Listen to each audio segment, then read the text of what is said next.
Nicole Kidman has made her first public appearance since her split from Keith Urban. We've been through a lot together. We've got a timeline for it now, and the time it's now. When word first broke that Florida wildlife officials were preparing to unleash thousands of trained predators into the swamps of South Florida, the internet did what the internet does best.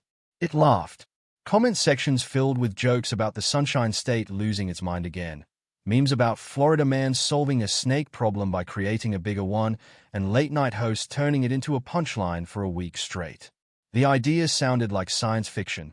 An army of specially trained animals released into one of the most dangerous, tangled, alligator-infested wetlands on Earth, with a single mission: hunt down and help eliminate one of the most elusive invasive predators ever to slither into an American ecosystem. It sounded absurd. It sounded like a bad movie plot. But behind the mockery was a genuine crisis that had been quietly spiraling out of control for more than 3 decades, and the creatures at the center of the joke turned out to be one of the most effective weapons Florida has ever deployed against it. To understand why Florida would even consider such a plan, you have to go back to a single night in August 1992, when Hurricane Andrew tore through South Florida with the force of a Category 5 storm. Homes were flattened, roads disappeared, and on the outskirts of Miami, a private reptile breeding facility that housed hundreds of Burmese pythons was ripped apart by the wind. In the chaos of the storm's aftermath, nobody was thinking about escaped snakes. There were people to rescue, neighborhoods to rebuild, lives to put back together. But somewhere in that devastation, dozens, possibly hundreds, of Burmese pythons slipped into the sawgrass marshes of the Everglades and simply vanished. Combined with decades of exotic pet owners releasing pythons they could no longer handle once they grew from a cute 2-foot hatchling into an 18-foot muscular predator, the Everglades had unknowingly been seeded with a species that had no natural predators, no evolutionary checks, and an entire ecosystem of unsuspecting prey. For years, almost nobody noticed. Burmese pythons are ambush predators, built for a life of near-total invisibility. Their mottled brown and tan skin blends seamlessly into the reeds and shadows of the wetlands. They can lie motionless for days waiting for prey to wander close enough to strike. And unlike most invasive species, which announce themselves by visibly overrunning a landscape, pythons multiplied largely unseen, hidden in a labyrinth of sawgrass prairie, cypress swamp, and mangrove forest that spans more than 7,000 square miles. By the time researchers began raising alarms in the early 2000s, the python population had already exploded into the tens of thousands, and the damage to native wildlife was staggering. University of Florida researchers who began dissecting captured pythons found an almost unbelievable range of prey inside their stomachs: raccoons, opossums, deer, wild boar, egrets, herons, bobcats, and even full-grown alligators. In a survey of more than 1,700 pythons examined by scientists, researchers catalogued remains from dozens of species, including threatened birds, and in one case, a python was found to have swallowed a goat. Studies conducted in the Everglades tracked the collapse of small mammal populations in areas where pythons had become established, and the numbers were brutal. Marsh rabbits, once common throughout the park, all but disappeared from surveyed areas. Raccoon and opossum sightings dropped by more than 90% in some regions. Bobcat populations plummeted. The python wasn't just an unwelcome guest in the Everglades ecosystem. It was quietly eating its way through the food chain from the top down, with almost nothing standing in its way except the occasional large alligator willing to risk a fight. That absence of a natural predator was the heart of the problem, and it's why traditional wildlife management tools kept failing. You can't fence off 7,000 square miles of wetland. You can't poison a python population without devastating every other species in the ecosystem. And hunting them the old-fashioned way, sending people out into the swamp with flashlights and snake hooks, ran into the python's greatest survival advantage. It is almost impossible to see. Estimates suggested that even experienced hunters walking directly past a python in dense vegetation might spot it only a small fraction of the time. Florida wasn't just fighting an invasive species. It was fighting an animal that had essentially perfected the art of not being found. This is where the mockery started, and where the real story begins. Faced with an enemy that could vanish in plain sight, Florida wildlife agencies didn't reach for guns or traps first. They reached for noses. Wildlife managers began training detection dogs, specially selected and conditioned to pick up the faint scent trail of Burmese pythons through dense, humid, snake-infested terrain that would exhaust or endanger most human trackers within hours. When the program was first floated publicly, it drew exactly the kind of reaction you'd expect. Dogs, in the Everglades, hunting for snakes the size of tree trunks in a habitat shared with alligators, venomous cottonmouths, and swarms of mosquitoes thick enough to blot out the sky. Critics called it a publicity stunt. Skeptics said the dogs would either quit within a week or become alligator food. Social media ran wild with jokes about Florida recruiting Labrador retrievers to fight anacondas. Then the results started coming in, and the laughter quieted considerably.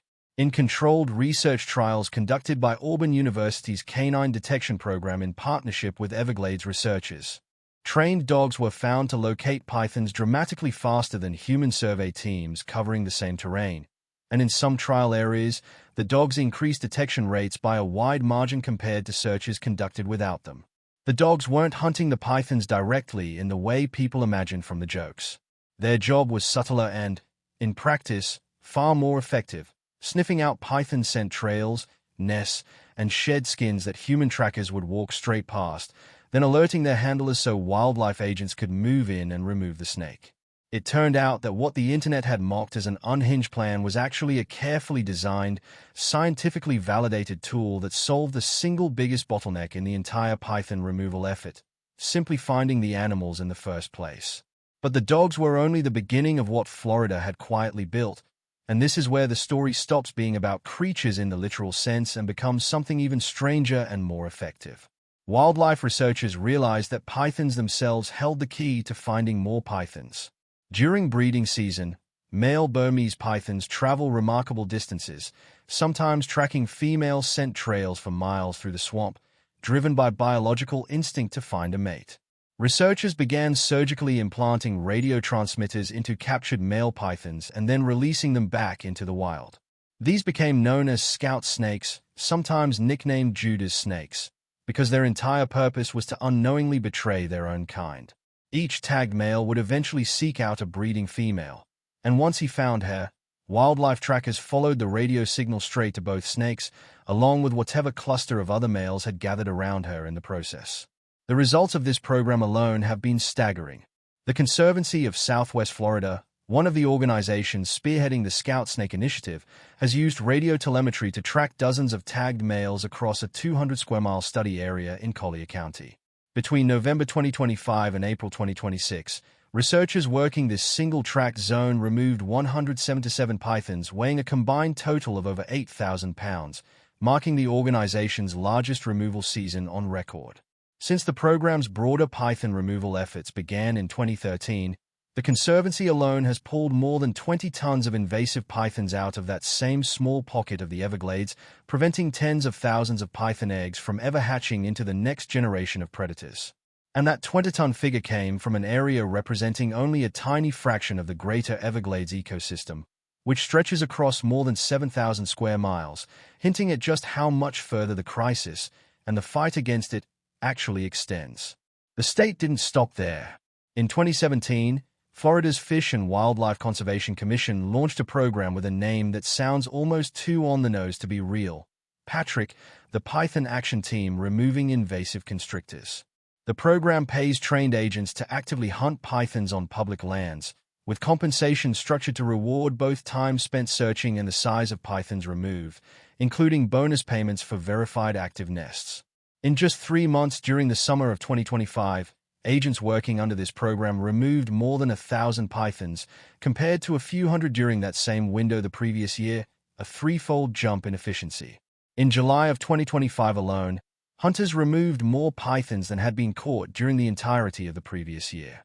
State officials reported that by expanding access to public lands and refining the incentive structure, python hunter pay increased significantly while the agency's own management workload dropped dramatically, a rare case of a government program becoming both more effective and more efficient at the same time. Then there's the twist that almost nobody outside Florida knows about, the part of the story that genuinely does stun people once they hear it. In 2025, the state partnered with a Miami-based company called Inversa, which developed a way to turn removed python skins into a leather-like material sold to fashion and consumer goods brands as an alternative to traditional exotic leathers made from endangered species. Suddenly, there was a financial market incentive layered on top of the conservation mission. Removing an invasive species that was devastating native wildlife could now also generate real economic value instead of simply being a cost the state absorbed year after year. Officials credited this partnership with supercharging removal numbers even further, turning what had been a purely defensive, reactive wildlife management program into something closer to a sustainable, self-reinforcing removal pipeline. Despite all of this progress, and this is the part that keeps researchers up at night, nobody believes Florida is anywhere close to actually eliminating the python population. Scientists estimate that the total number of Burmese pythons living across the greater Everglades region could range from the tens of thousands into potentially much higher numbers. And because females can lay up to roughly 100 eggs in a single clutch, the population has enormous capacity to rebound even after aggressive removal seasons. Every scout snake tagged, every detection dog deployed, every hunter working under the Patriot program is fighting a species that reproduces faster than it can realistically be eliminated using current tools. The honest goal isn't eradication. It's suppression, an ongoing, permanent effort to keep the population low enough that native wildlife has a fighting chance to recover and stabilize. And as if the python crisis alone wasn't complicated enough, researchers have uncovered a secondary threat that came along for the ride. Burmese pythons carry a parasite native to Southeast Asia called Railietiella orientalis, a lung-dwelling pentastome that hitched a ride to Florida inside its original hosts.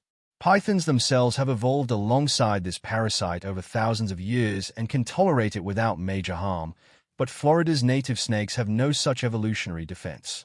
When this pentastome parasite spreads into native species like banded water snakes and pygmy rattlesnakes, the results can be severe, causing lesions, breathing difficulty, and in some cases death, as the parasite's worm-like larvae work their way through the animal's respiratory system. Researchers monitoring the spread describe a genuinely difficult situation. There is currently no practical way to treat this parasite in wild snake populations, and by 2025, mapping showed the parasite's range had already begun spreading beyond South Florida into new areas of the state. It's a sobering reminder that with an invasive species this established, the consequences ripple outward in ways nobody can fully predict or control. Still, when you step back and look at the full picture, from the trained detection dogs that can smell a hidden python better than any human eye can spot one, to the unwitting scout snakes leading researchers straight to breeding hotspots, to the hunters earning real income for turning removal numbers into record-breaking seasons, Florida's response to a crisis that started with a single hurricane in 1992 has evolved into one of the most sophisticated invasive species management operations in the country. It didn't happen through some single dramatic breakthrough. It happened through years of trial, error, mockery, and quiet persistence, stacking one imperfect tool on top of another until the combination actually started moving the needle. The people who laughed when they first heard Florida is releasing thousands of snake-killing creatures into the wild weren't wrong to be skeptical. It did sound absurd, but absurd-sounding plans built on real science have a way of proving their doubters wrong, and in the swamps of South Florida, that's exactly what's been quietly happening: one scout snake, one detection dog, and one record-breaking hunting season at a time. The Everglades will likely never be completely free of Burmese pythons. That's the uncomfortable truth researchers are honest about, even as removal numbers climb higher every year. But the difference between an ecosystem in free fall and one that has a fighting chance to recover often comes down to exactly this kind of unglamorous, persistent, science-driven effort, the kind that rarely makes headlines until someone frames it as a punchline first. Florida didn't release an army of monsters into the wild on a whim. It built, piece by piece, an actual working system to fight back against a threat most people still don't fully understand. And whether or not the jokes ever stop, the pythons being pulled out of the swamp by the ton tell their own story about which side is actually winning ground. What do you think about Florida's fight against the python invasion? Do you think programs like the Scout Snake Initiative and detection dogs will ever be enough to bring the population under control? Or is this a battle that will never truly end? Let us know your thoughts in the comments below. Thanks for watching, and if you